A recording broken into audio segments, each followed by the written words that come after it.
बोलो जयकारा बोल मेरे श्री गुरु महाराज की जय। गुरुमुखो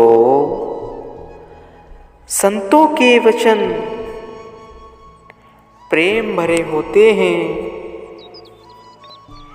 श्री सद्गुरुदेव महाराज जी की जितनी भी रचना होती है वह केवल सेवक की नियत को साफ करने के लिए होती है। खोटी वह बुरी नियत वाला मनुष्य ऊपर से कितनी भी मीठी मीठी बातें क्यों न कर ले, लेकिन यह प्रकृति का अटल नियम है कि उसे अपनी नियत का फल अवश्य भुगतना पड़ेगा। सद्गुरु के शब्द की कमाई के बिना मन की सफाई हरगिज नहीं हो सकती, और जब तक मन मैला है नियत साफ नहीं हो सकती। जैसे बुरे कर्मों का फल बुरा ही होता है, उसी प्रकार बुरी नियत वाले को बुरा ही फल मिलता है। फरमाया है जो बोओगे सो काटोगे, अर्थात हृदय रूपी खेती में जैसा नियत का बीज बोओगे वैसा ही फल काटना पड़ेगा। कथा में भी आया है, एक राजा शिकार करने के लिए जंगल में गया। वहाँ से वह अपने राज्य का मार्ग भूल गया। 2-3 दिन भटकने के बाद उसे एक बगीचा दिखाई दिया। बगीचे का माली भक्ति भाव वाला था और भजन अभ्यास में भी रुचि रखता था। उसने राजा का खूब आदर सत्कार किया। वह फलों का रस पीने के लिए पूछा। राजा ने अनार का रस पीने की इच्छा जाहिर की। माली गया और 5 मिनट के अंदर रस का कटोरा भरकर राजा के आगे पेश कर दिया। राजा रस पीकर बहुत प्रसन्न हुआ। उसने कहा कि मैं 2-3 दिन से प्यासा हूँ, इसलिए 1 कटोरा रस और पिला दो। अब की बार माली आधे घंटे बाद आया और रस भी आधा कटोरा मात्र ही था। राजा ने पूछा कि पहली बार तो तुम 5 मिनट में ही कटोरा भर कर ले आए थे, और अब आधे घंटे बाद भी पूरा कटोरा भरकर नहीं लाए, इसका क्या कारण है? माली अनुभवी वह ज्ञानी था।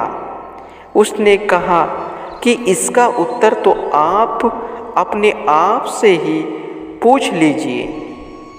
यदि मुझसे पूछते हो तो यह सब आपकी नियत के हेर फेर से हुआ है।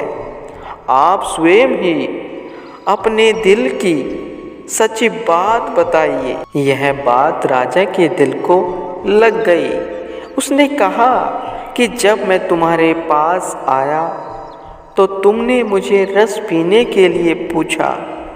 उस समय मेरे दिल में तुम्हारे लिए यह भाव आया कि मैं राजधानी पहुंचकर इसे इतना इनाम दूंगा जो इसकी कई पीढ़ियां बैठकर खा सकेंगी। तुमने मुझ प्यासे को रस पिलाकर नव जीवन प्रदान किया। दूसरी बार जब मैंने तुम्हें रस लाने के लिए भेजा, उस समय मन में यह ख्याल आया कि इसके पास इतना फलों से भरा हुआ बगीचा है जिसमें इतने रसदार फल लगे हुए हैं। राजधानी में पहुंचकर इस पर भारी टैक्स लगाऊंगा। माली ने यह सुनकर हंसकर कहा, पहली बार आपकी शुभकामनाएं ने पेड़ों व फलों का ऐसा प्रभाव डाला कि एक ही अनार के रस से कटोरा भर गया। यह सब आपकी अच्छी नियत का प्रभाव था। और दूसरी बार जो रस नहीं निकल पाया वह आपके विचारों में आए परिवर्तन के कारण ही हुआ। राजा ने वास्तविकता को जानकर उसे सत्संग वह कुछ उपयोगी बातें सुनाने के लिए कहा। माली ने राजा को कहा कि आपने स्वयं अपनी आँखों से देख लिया कि नियत का प्रभाव मनुष्य पर तो क्या पेड़ पौधों पर भी पड़ता है। इसलिए आप हमेशा अपनी नियत को नेक रखो ताकि आपको फल भी नेक ही मिले। लेकिन यह नियत केवल अच्छी बातें करने से ही नेक नहीं हो सकती। इसके लिए गुरु शब्द के अभ्यास से मन को साफ करने का यत्न करना अति आवश्यक है। गुरु वाणी में वर्णन आया है, भरिए मति पाप के संगी औवे धोपे नावे रंगी। जैसे शरीर पर मैल चढ़ती है तो पानी से धुल जाती है, वह हर रोज चढ़ती है और उसे हर रोज ही धोने की जरूरत पड़ती है। दांतों को प्रतिदिन दातून से साफ करने की जरूरत पड़ती है। ऐसे ही मन को गुरु शब्द के अभ्यास से साफ करने की आवश्यकता होती है। अगर सुरती शब्द का संग नहीं करेगी तो असत पदार्थों की तरफ आकृष्ट हो जाएगी।